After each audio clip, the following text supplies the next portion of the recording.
What's up, folks, and welcome to Retro Ramble. All right, I admit it, I screwed up. I said in my last video on one of these Toaplan shoot 'em up packs that the third pack was probably going to be the last one, and like 2 days after I posted that video, I was proven wrong because now we have a fourth pack, and well, I'm always happy to talk about these. I love these collections that Bitwave is putting out. And I think this is going to be the last one for a little while because along with this package here, which has another 4 killer Toaplan shmups, they have released the Toaplan Arcade Shoot 'em Up Ultimate Collection, which is all of the games that they have put out so far for an even better price than buying them individually or even in 4-packs. This is so much Toaplan and shmup awesomeness, it's crazy. So if you haven't bought any of these yet and you've been waiting, this is probably the package to get because really none of the games that they've put out so far are what I would consider bad. I think they're all good in their own ways. If you are interested in grabbing these DRM free, there are links in the description to buy them on GOG.com, and if you use those links, it helps my channel out. So I would appreciate it if you're interested in getting them if you got them that way. But yeah, what we're here to talk about today is the latest pack here. So we've got Truxton 2. Truxton was in one of the other packages from before. We've got Twin Hawk. We've got Dogyuun. I don't know. I'm butchering it. I'm sorry. Please don't shoot me. And we've got Grindstormer. And this is another collection of obviously Toaplan games, but these ones are all interesting. They all have pretty unique mechanics to them, which Bitwave has been doing a good job at picking the Toaplan games that have really cool, unique ideas and sort of splitting them up between the packs so you get a really eclectic mix in each one. A couple of these I hadn't played before this pack came out, actually, but I've been generally enjoying all of them, so I'm excited to show them to you today. So as usual, if there's only certain ones you're interested in, check the description for chapter skips that let you do that, but we're going to go through each of these.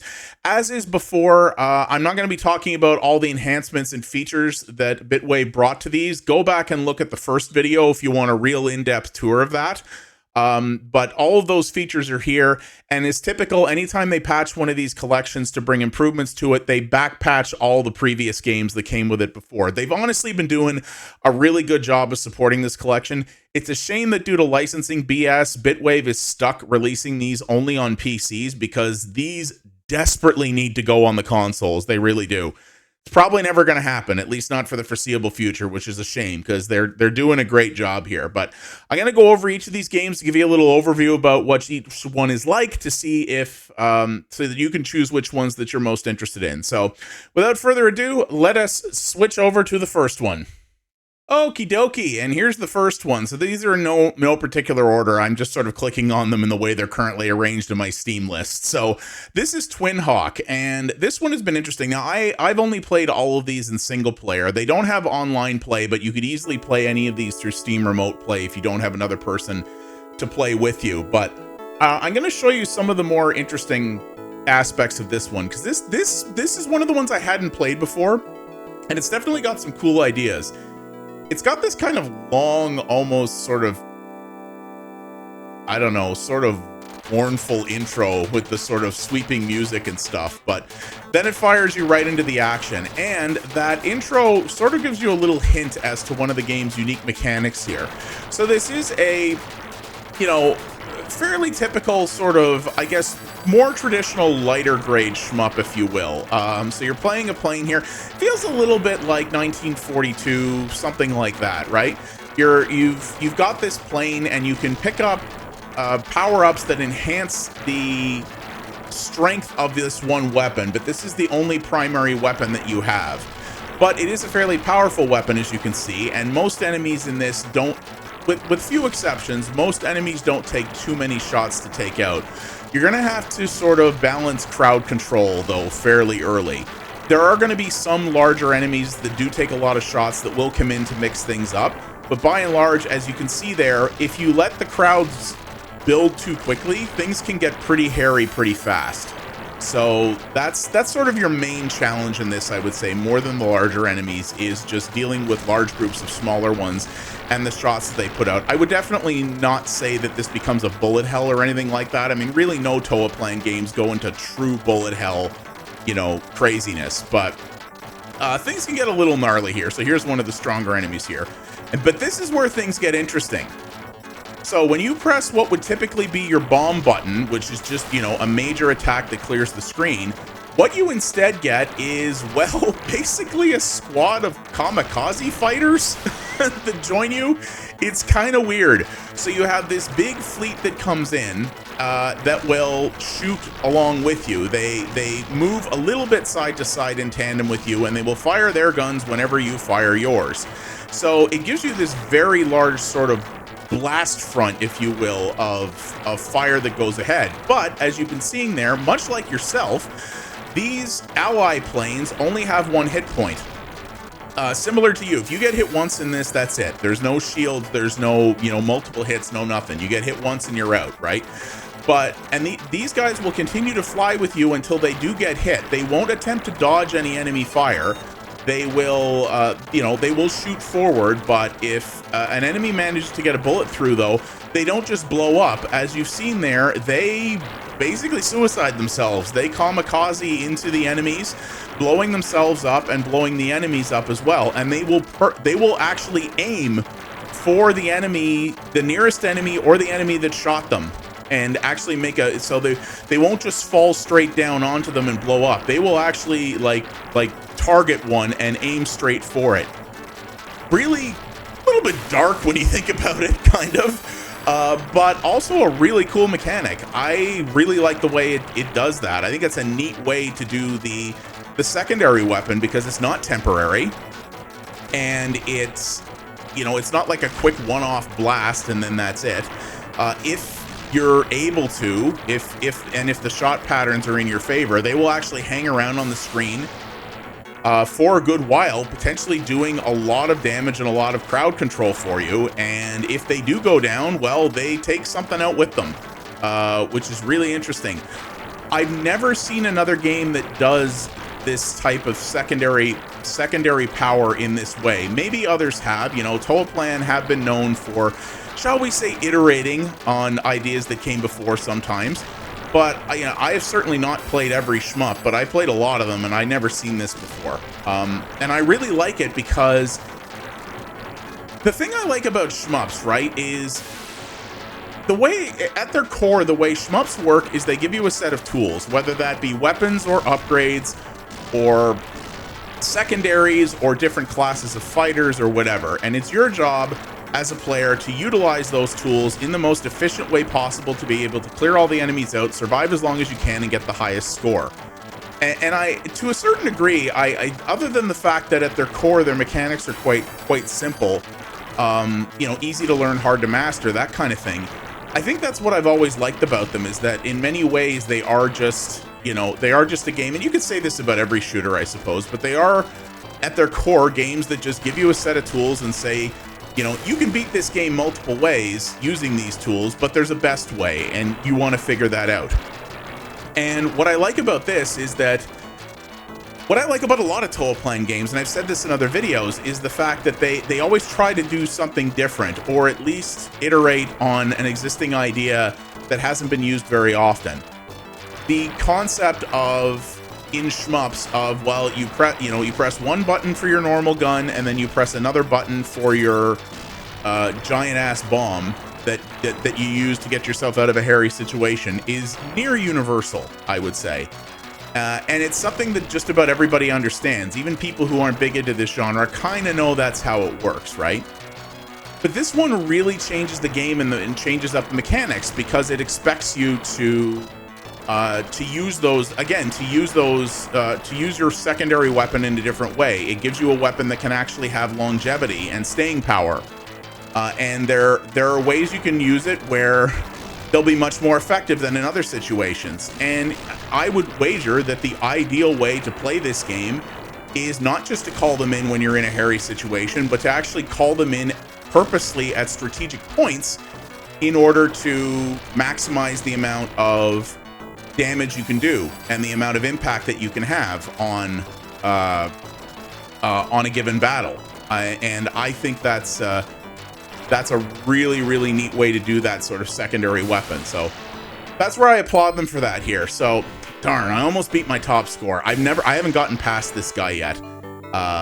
And you know, as is typical with with Toaplan games as well. Some of them allow continues and some of them don't. This one doesn't. So that's one of the things here. It's very rare to see arcade games that don't allow you to just credit feed your way through them. But this one demands a little bit more of you than that, which I quite appreciate. And I think it's a very interesting way to go about it. And yeah, that's what I've really liked about this one. This is one of the ones where I've had that just one more run feeling, because it doesn't let me continue. I get to a certain point and I'm like, no, man, I want to get, I want to power through this. I want to get through this. So this is one of the ones I'm going to dig into for a while. And if you like, if you're really trying to, especially if you're a seasoned shmup player and you're trying to find one that does something, that just does something different and has a real core mechanic that it does in its own unique way, this is one of the ones in this package you should look at for sure. I've enjoyed this one quite a bit, and I plan to put some more time into it. So, yeah, that's Twin Hawk. That's 1 down, 3 to go. So stick around. We'll check out the next one. All right, and here we go with game number 2. So, yeah, this is Grindstormer. So this one came out a bit later in Toaplan's life. This one's pretty firmly in the 16-bit era. And it's very cool. Again, has some of its own cool mechanics, but it's a bugger too.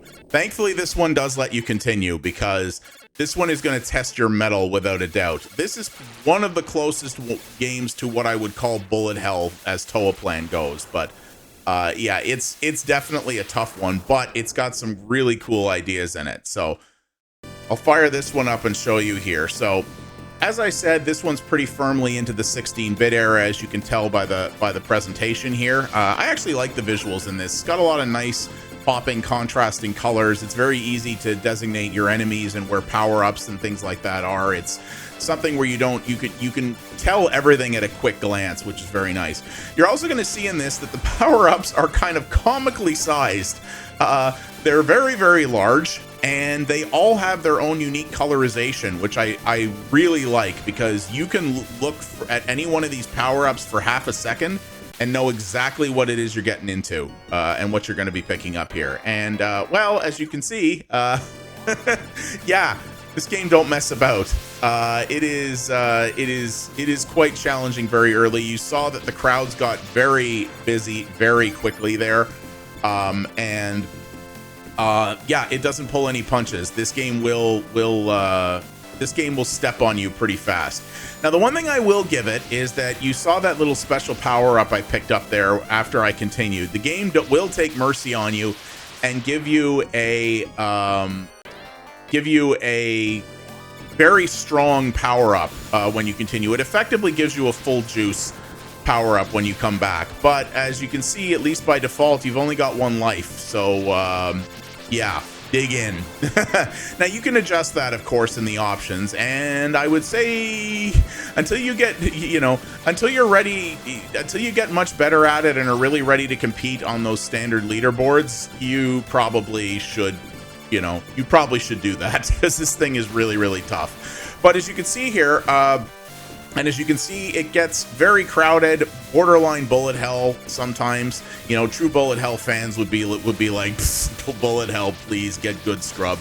And they would be right, but it does get a little gnarly at times. But what's interesting about the way this one plays is not just the weapons in it, because there is a large variety of weapons. It also has a traditional bomb system, and as you can see, it makes that a very prominent part of the UI design. But as you can see, there's a lot of different power-ups that you can acquire that will change both the behavior of your own weapons and the weapons of your little option buddies here, which you start with. And what's interesting is, depending on how the weapon mix that you have configured, it will not only change what your buddies are firing, or your options are firing, but how you control them as well. So you may have seen when I started the game there that they kind of fired at an angle, and that angle changed depending on my vertical positioning on the screen, whether they fired, at a more tight angle or a more wide angle. Well, with the mix of power-ups they have here, these missile power-ups, they just follow me. So as you can see, I move somewhere, there's a slight delay, and then they all sort of bunch up underneath me, right? So that's something that you have to learn as you go, as is not, like I said, not only what the weapons are and what their bullet patterns are and what kind of damage they do, but also how it affects the positional behavior of your options. I think that's quite a clever piece of design as well, versus a lot of other games. Like when people think games with options, a lot of people would think things like Gradius, right? And options with that, or even R-Type, right? And options with that have fairly set behaviors. They either stick in particular positions, or in some games you can sort of, like R-Type, for example, you can reposition them with a button press. You know, there's a certain button you push that will either set it to a static position or eject it out so that you can choose to reposition it manually as you want, right? So as you can see here, we have the more standard gun that the options have, and as you see, like I said, I'm tightening up or widening their arc by how much I'm by how much I'm choosing to change my position on the screen. It's a really neat idea, and something that, you know, like I said, this is not a bullet hell shmup, but honestly, in terms of challenge and in terms of the number of mechanics it requires you to learn to get really good at it, it's bordering on that level of difficulty. And some people are going to like that, some people are not, you know. But the thing I like, as I said before, that I love about these Toaplan collections, or these Bitwave Toaplan collections, is that it allows you to customize the experience, so you can take the punishing level of difficulty down a notch if you want to get good at it first, right? And if you want to learn how it is, or you can just credit feed your way through it because there ain't no coins required, right? But this is one where they were clearly focusing on a more extreme level of challenge compared to some of their other games. And, you know, I like it. Is this my favorite game in the pack? From a pure gameplay perspective, at least on default behaviors, only because it's so stupidly hard, no. But in terms of the enemy design, and in terms of the weapon design and mechanics, and like we've been showing here, you know, the sort of movement differences and things like that, it's definitely one of the neatest in this collection, I think. There's just so much happening here. There's so many different enemy types. You know, where the extreme difficulty comes in this title is, I mean, obviously from the fact that you've only got one life by default, but it's also not the fact that you're trying to dodge just an obscene amount of bullets like you would in a traditional bullet hell game. It's the large, not only quantity, but variety of enemies that are on screen at once. They all play differently. They all shoot very differently. They all move differently. And how all of that works can change wildly based on what combination of them are on the screen. And I like it because it really makes you think, and really makes you think fast. You know, some people will find that rather tiring or just a little bit too much to bear. And I can appreciate that. I can understand why some people might think that. But I think in a similar but different way, I think this will have an appeal in a similar but different way that bullet hells tend to. Because it's that kind of challenge and that kind of mental and visual dexterity that you require to do it, but in a very different format to a traditional bullet hell, if that makes sense. It doesn't take long playing this to see what Toaplan was going for, and this was another attempt of theirs to break the mold a little bit and to not be sort of pigeonholed into a particular kind of shmup. You know, there are some who argue that part of what was Toaplan's downfall was the fact that they so often tried to be different that... Oh, by the way, this boss that we're coming up to here, I've only beaten this boss once, and it took me about 30 tries to do it. Because when you continue, you don't start in the middle of the boss fight. Because, as you've seen, when you continue in this game doesn't just spawn you right back in where you left off, like a lot of other games do. It does that whole sort of R-type style checkpoint thing where it rolls you back a certain point. And you got to start the boss battle over again every time you continue. And this is only an early boss of this game, and he is a bugger, I tell you what. But I've only been playing this so far with no assists. I've been playing it on the sort of way it's meant to be played default. So I've been doing this to myself to a certain point, but you know, I think it's important to play games like this the way they were originally designed, so you know what kind of experience people are getting into. So yeah, as I was saying, some people think that what killed Toaplan was that they always tried to be so different with every game they made that they didn't really have an identity, and that some people were put off by the fact that they put out some games even later in their lifespan that were just so ridiculously hard compared to what they made before, that because it wasn't what Toaplan was known for, they never really found a niche in that hardcore bullet hell style player base, and the more casual arcade shmup player base that they did have was like, these games are too hard and I don't like them. I don't know if that's really the case. You know, people only can theorize about what happened to Toaplan because they went under so long ago. It sounds like they had managerial problems that went just beyond some of their game design choices. But I think the fact that these guys always tried to do something different, you know, they tried to stay within the genre they knew for the most part, but they always tried to do something different and always tried to say, we don't just want to make the same game over and over again, like frankly many other shmup developers did. We want to do our own thing, and they very much did that. You know, did it always hit with a large group? No, it certainly did not. I'm guessing this particular one had a very hardcore fan base at the time in the arcade scene, and most people, you know, unless they were playing at an arcade that significantly dialed down the difficulty, were probably like, nah, man, this is too much for me. But they did it anyway because that's what they thought was cool to make at the time. And whether or not that ultimately becomes good business sense, you got to admire it creatively, right? And I think that's what I really like about this game. And this is one I'm probably going to put some time into as well, though maybe with a little bit of assistance for a while until I can get good at this, because oi. Yeah, this one's a bugger. But yeah, that's Grindstormer. I really like the presentation of it, and I like the cut of its jib, even if its jib is also stabbing me in the process. But you know how it goes. So, all right, that's 2 of 4 down. Stick around. We'll be right back with the next one.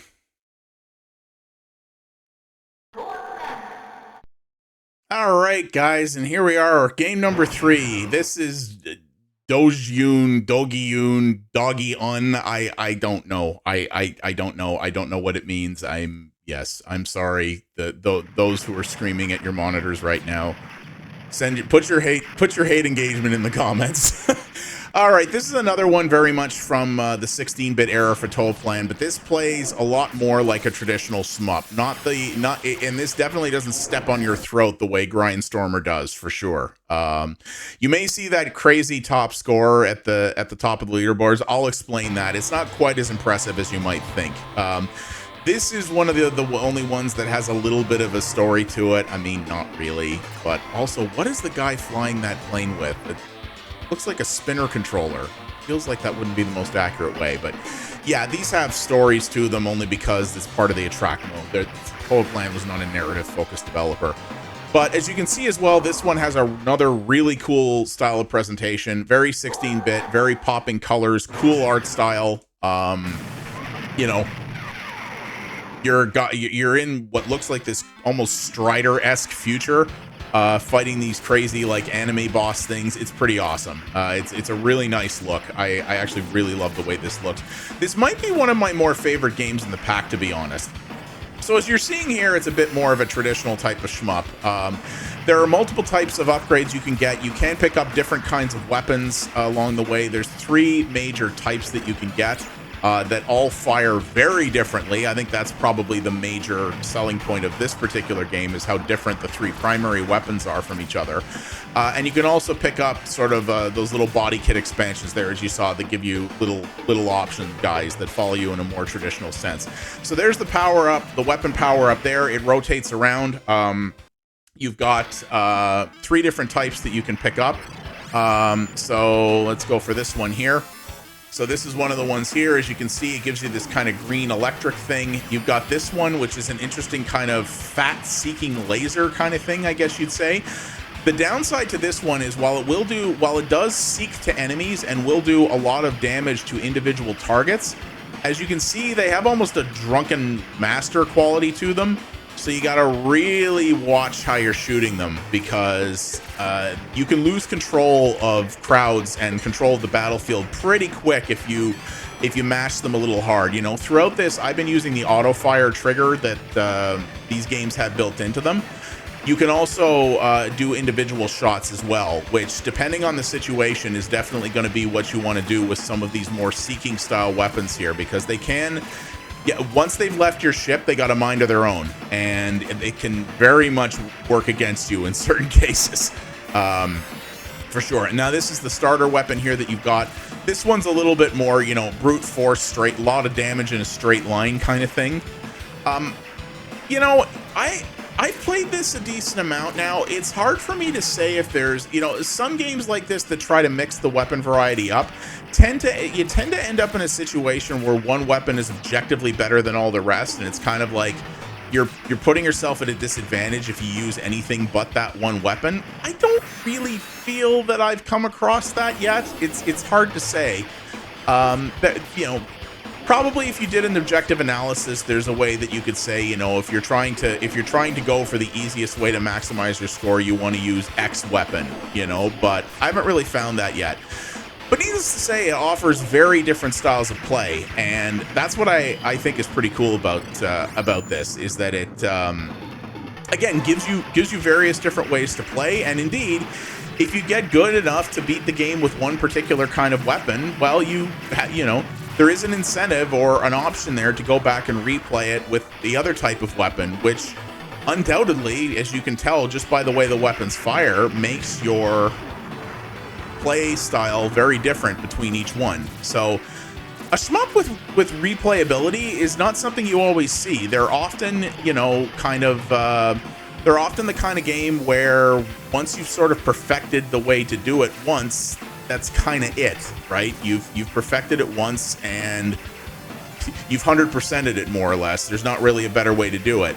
Well, technically this you could 100% multiple times over with the different weapons available. Certainly not the first game to do that. There are plenty of other shmups out there that offer that offer multiple weapons and multiple configurations. We talked about Gradius before, for example, but it's nonetheless nice that it's here. And as you might have seen before when I was fighting the boss, your secondary weapon is your standard radius bomb. It goes around you, you press the button, it does a big boom around you, and anything that's caught in that takes massive damage. So that's quite a bit more traditional. Certainly, that's where Grindstormer tried to do things a lot differently. This also does, as you can see, the checkpoint restart, though the checkpoints I find are not too bad. It's generally merciful, I'd say. You know, it definitely could be worse than it has been. So you can also see here, depending on one of the structures that you pick up, your secondary weapon is not so much a weapon but a dash. This can be handy in certain situations. Well, I personally have not found this terribly useful at this point. I would rather have the bomb myself, but this is a playstyle that I could certainly see being appealing to a certain type of player, where rather than just do, you know, massive damage on certain enemies that are getting in your face, having the ability to dash around with a few iframes is certainly preferable. And that's another little bit of an innovation, right? Most shmups are just about doing wanton destruction as much as you can, right? Whereas this one actually gives you the ability to play almost a dexterity focused build if you want. That's kind of cool as well. Also, as you can see there, if you're focusing on a particular kind of weapon, if you pick up these, that you can only have, there's only one level of each weapon, but if you pick up the same power up again, it counts as a points bonus. Not a huge points bonus when you look at the type of scoring that we have in this game, but nonetheless, it's you know, another valid way to play it. And if you're trying to compete for leaderboard position, you know, every score, every bit counts, right? So if you've got you know, 5,000 points may not look like a lot, but on real high-level leaderboard competitive play, it can be the difference between coming out on top or not, right? So another thing that's kind of cool about this. This one I would say is, you know, certainly less innovative, I guess we could say, than some of their other games. Even some of the other ones in this package feels a bit more traditional in some ways, but even then, it's still making a little bits of innovations here, especially in the secondary weapons front as well. So you remember I told you before that crazy 900,000 points bonus I have, or high score I have, maybe isn't impressive as it looks? And here's why. After the second boss, you just go on a crazy bonus stage run where there are power-ups and 5,000 point bonuses for days, son. Oh yeah. You don't see this very often. This is an innovation that I definitely don't think every shmup needed, but sometimes it's nice to just, you know, fight your way through a boss and just get a stupid amount of dopamine in one quick go, and here it is. Yeah. The default high score on this game is 500,000 points. So if you beat your way through the second boss and get to this stage, you're almost guaranteed to shatter that to the moon. As you can see, it's not a guaranteed thing. You still have to actually do crowd control and watch where you're going through to make sure that you don't get smushed. Yeah, you know, if you get a little bit too caught up in the point rain, well, it'll make you pay for it. So it doesn't let you get too cocky. But I think that's hilarious, and it's so over the top and so ridiculous. It's like, yeah, you beat the second boss. Here's basically 500,000 points. You know, if you're even half decent at staying in the center lane without getting hit. It's nuts, and it's the kind of ridiculous thing you kind of expect out of Toaplan. Sometimes they just do this thing where they were like, you know what, why not? And off they went. I like it. I think it's cool. So I enjoyed that. But like I said, this game is it does still have some cool ideas. They did break from the formula in a couple of ways, but this one definitely is a bit more traditional, I guess, than some of their other works, even the ones in this package. But in some ways, this is my most favorite one of the package because it's not unbelievable. It's challenging without a doubt, but it's not unbelievably punishing, and it does allow you to score pretty high in some ways that are ridiculous. But because it's a type of ridiculous opportunity that everyone gets presented with, it still allows for competition. You know, you can still have a really solid leaderboard fight over this if you want. And I really respect the fact that they're I really respect the fact that they're doing that, and that they just decided, you know, in a genre that sometimes, despite how ridiculous the games in it often are, a genre that, at least on a competitive level, often takes itself a little too seriously at times. Toaplan just decided to went, yeah, here's we're just gonna make it rain for 2 minutes because why not? It'd be cool, you know, and because it's nothing that first-time players of this game, even if they're big fans of the shmup genre in general, would see coming. So when they do, they're like, what? And I like that. It's cheeky and it's pretty amusing. So yeah, I enjoy that quite a bit. So yeah, this is Dogyuun. I'll never probably know how to pronounce it properly, but this is a really good one. If you're looking at this pack, if you don't want to grab the whole pack, you should definitely grab this one. I think this one can keep a big smile on your face pretty darn easily. So, all right, we got one more to go, guys, of this good collection of really awesome shmups. And yeah, stick around, and we'll be right back with that last one.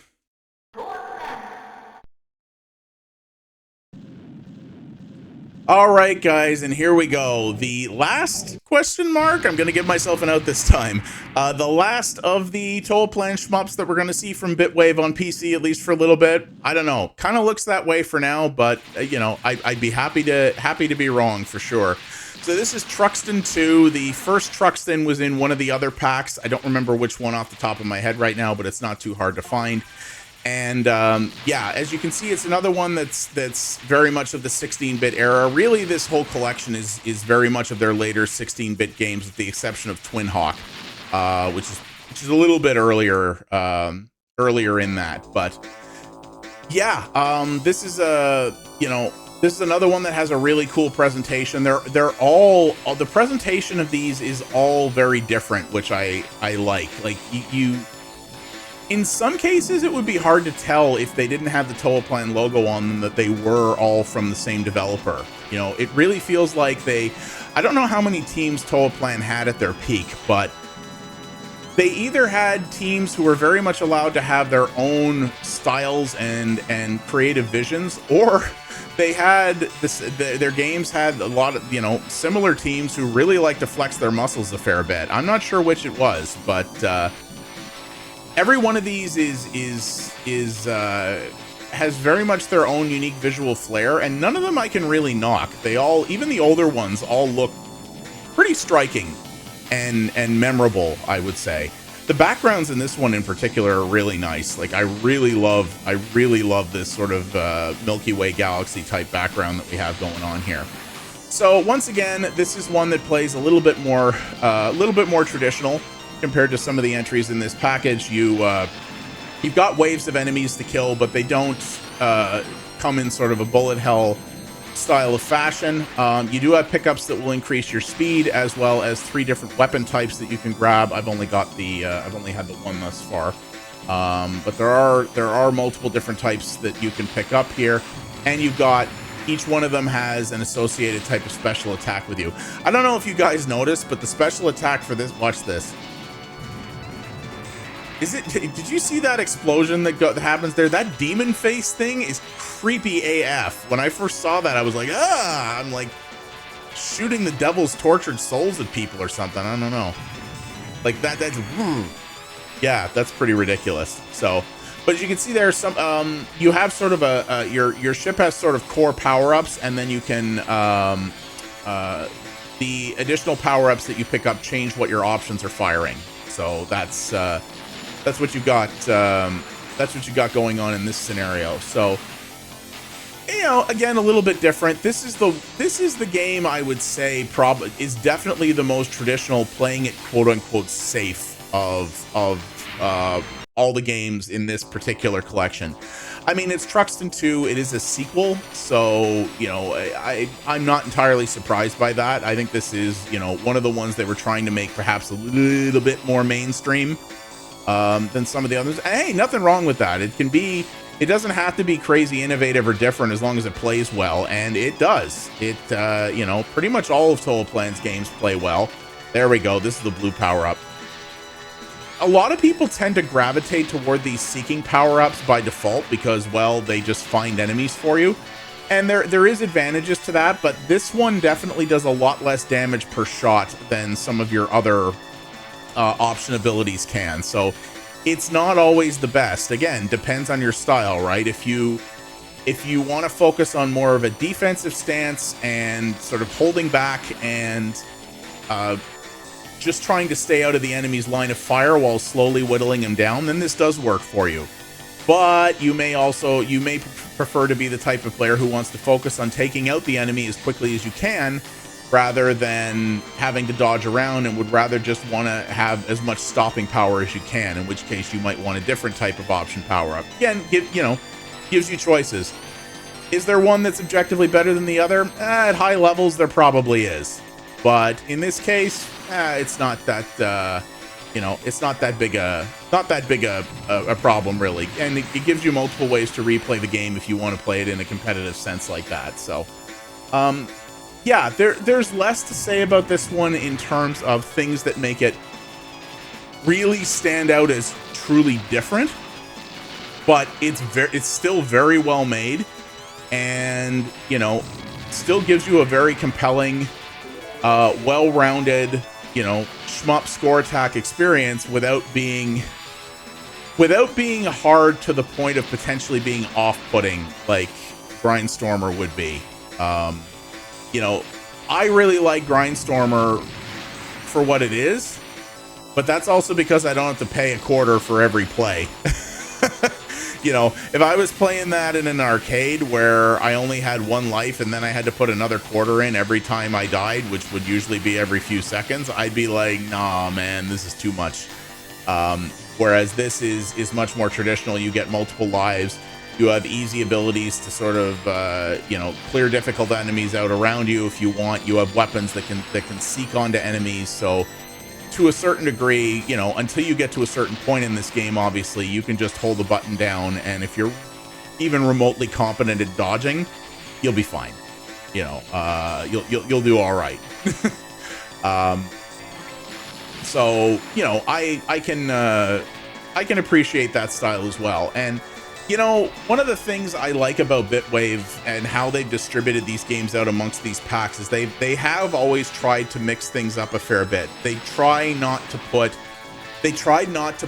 similar, like the most similar feeling Toaplan games together. They always tried to split the packs up so that you were always getting, you know, one or two of their more traditional playing games, but also one or two of their more unique and even wacky games. And I really appreciate the way they tried to curate that to make things interesting, because I think if you just put all of their more traditional playing titles together, you'll get people thinking that Toaplan only made one kind of thing and potentially skip the other packs going, well, I kind of know what I'm going to get from these guys. And that's not why they're so revered, and that's not what made them special. What made them special is how experimental they were and how unafraid they were to try different things and to try to say, you know, it really feels like they often had it, you know, were the type of company where a designer might go, hey, wouldn't it be cool if? And they went, yeah, we should try that. And they would actually make a full release game out of it. And that's risky. I mean, look, the company didn't survive. So, and again, there's various different stories out there for why that might be, and not all of them are, you know, are necessarily related to the fact that they didn't play it safe with their, you know, creatively all the time. But I remember there used to be an unofficial like Toaplan fan website that's long dead now that had a story in there about like how like Toaplan was like in with the Yakuza or something, and like, you know, one day near their death, the Yakuza like basically kicked the door in and said, where the hell's the boss? You know, I don't know if there's any truth to that. There probably isn't really, but yeah, the reasons Toaplan died may or may not have anything to do with the fact that they tried to take creative risks with their games. But that is what they're known for. You know, they didn't just make shmups. I covered PP and DD on this channel a while back, which is a game by Toaplan that almost no one remembers. They also made the Snow Brothers games, which were, let's say, generously inspired by Bubble Bobble, but they also did things their own way. Again, they didn't play just like Bubble Bobble with different character skins. They took something that someone else had did and they innovated on it. And to me, that's not a bad thing. You know, I've said before that like if everybody, if it was like, for those of you old folks who remember when Doom came out, will remember those few years where every new first-person shooter that came out was called the Doom clone. You know, if we still lived in that era where everybody just thought an FPS game was just ripping off Doom, we wouldn't have some of the best and most successful game franchises ever made. You know, taking a good idea foundation and doing something different with it is perfectly valid in my opinion, and that's in many ways what Toaplan tried to do. They didn't invent the shmup. They didn't invent the sort of standard formula of the shmup, but they would often take that and go, yeah, but what if we did this weird thing with weapons? Or what if we did this weird thing with, you know, how your secondaries work or how your movement works, or, you know, this weird thing with the scoring system or whatever. They were very experimental. And I think Bitwave did a fantastic job at showcasing that trait about them more than just about any other, with how they distributed these packs. Honestly, if you're a shmup fan, I personally, even if I hadn't gotten press codes for all of these Toaplan re-releases to cover them, I would absolutely own them all already. I think these are all great. I still play them on a regular basis because they can be played in short bursts. I'll often play them on a break or on my lunch hour or something like that. Obviously, they'll run on a Steam Deck. They'll run on potato computers. So you have a lot of ability to play them easily. And I really do think that Toaplan is one of the better shmup developers that ever existed. I think in some ways there are arguments to be made that say they can hold their own with the likes of a Treasure or something like that. Treasure is known primarily for the real big genre innovations that they made, and I don't think Toaplan ever did anything on the scale of a Nikaruga, let's say. But the general quality of their games, I think, can hang with some Treasure releases for sure. But outside the real hardcore shmup community, Toaplan doesn't often get that recognition, and it's nice to see Bitwave giving a good version of that, and give it, you know, really showing Toaplan for what they were best at. I think the biggest crime about these collections is the fact that they're not on consoles, and the main reason for that is due to dumb licensing reasons. M2 has the rights to Toaplan on consoles, and they're putting them out in a more limited fashion in there. In like, M2 is one of the best, you know, retro package developers out there. The retro re-releases that they do on consoles are unmatched in terms of their quality. They're also unmatched in terms of their price. A lot of the stuff that M2 puts out, particularly their Shot Triggers packages, I think are way too expensive. And I think they honestly shoot themselves in the foot, particularly in the Western market, by making those things so expensive, because like, I'm a big fan of this genre, and I've looked at some of their Shot Triggers packs and I've been like, are you guys crazy? There's no way I'm paying that price for these. And they almost never go on sale either. So as good a job as M2 has done with the Toaplan shmups they have put out on consoles, they haven't put out nearly as much of them, and they're not making them accessible. And that's what drives me crazy. These Bitwave collections are masterworks in terms of the features that they offer, in terms of the emulation quality, in terms of how they've been maintaining them and updating them. The fact that anything that's any improvements that are made to any of these shmups gets patched down to all of them, not just the latest ones, is fantastic. I really think they've done these games about as right by these games as anyone could have. And the fact that they're going to be restricted potentially indefinitely to PC is a real bummer, because can you imagine this pack on a Switch where you can have it fully portable? Like, give it to me right now. I'd rebuy these on, if these came out on the Switch tomorrow, I would rebuy them all with my own money. Absolutely. And yeah, just to have this on Xbox and PlayStation would be good too, because more older games in more places is more better. You know, and we do have the Steam Deck and the sort of revolution in handheld PC gaming that's starting right now, which is great. But I really think it's a shame that these are not on consoles. You know, Bitwave and Tatsujin, which is the current owners of the Toaplan IP, are now both owned by Embracer Group, and there's a lot both you and I could say about Embracer Group. But they seem to have left these guys alone, probably because they're kind of a smaller arm of that conglomerate nightmare. You know, my hope is that, because I think M2 got the console Toaplan rights right before Tatsujin and Bitwave were acquired by Embracer.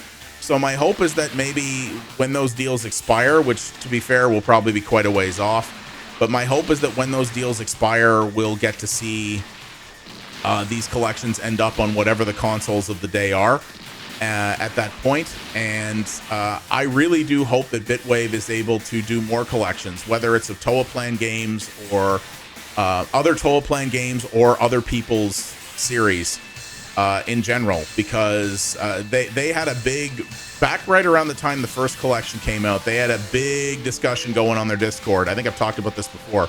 Where they were asking people, hey, what other games do you want to see us bring out? And I alone contributed like 30 titles to that. And it was just, it went and went and went. And their moderators said that they were taking note of all that. They said, you know, we don't know what we can get licenses for. You know, none of this is guaranteed.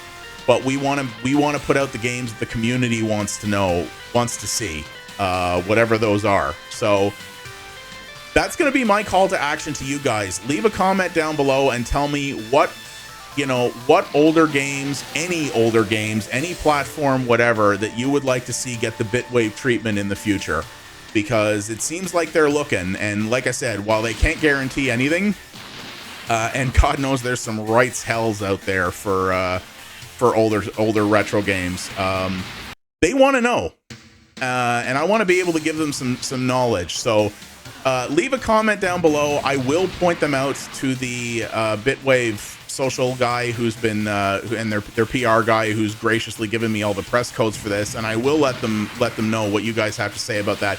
You can also join their Discord and let them know there too, but I really do recommend it.